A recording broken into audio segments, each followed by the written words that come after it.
ये सरदार है।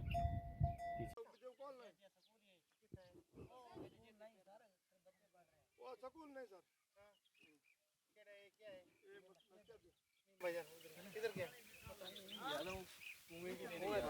ਇਤਨਾ ਕੰਮ ਖਾਉਂਦਾ ਜਿਹੜਾ ਮੈਂ ਤਾਂ ਕਿ 2 ਮਿੰਟ ਕਰਕੇ ਆ ਜਾਣਾ ਉੱਥੇ ਜਿਹੜਾ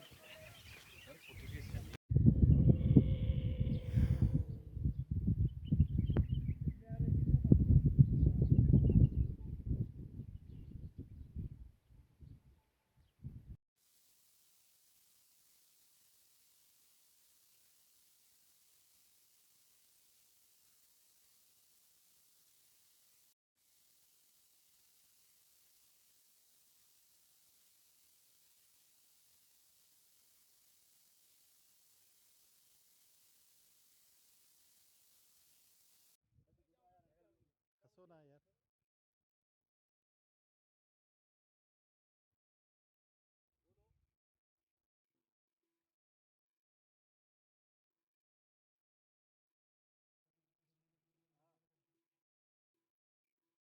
ਇੱਥੇ ਪਾਣੀ ਖਲੋਤਾ ਹੁੰਦਾ ਹੈ। ਇੱਕੋ ਆਣ ਦੇ ਆਪਾਂ ਵੀਕਐਂਡ ਤੇ ਬਿਹਤਰੀਨ ਹੀਰਨ ਵਾਲੀ ਦਾਵਤ ਕਰਾਂਗੇ।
डंडा जिधर नहीं दिखाई दूंगा नहीं ये बंदा मुझे बताया भी इतना बड़ा एरिया है और ये जो एक तरफ से डेजर्ट है और एक तरफ से कहते हैं वो कच्चे का एरिया है जहाँ पे सीधी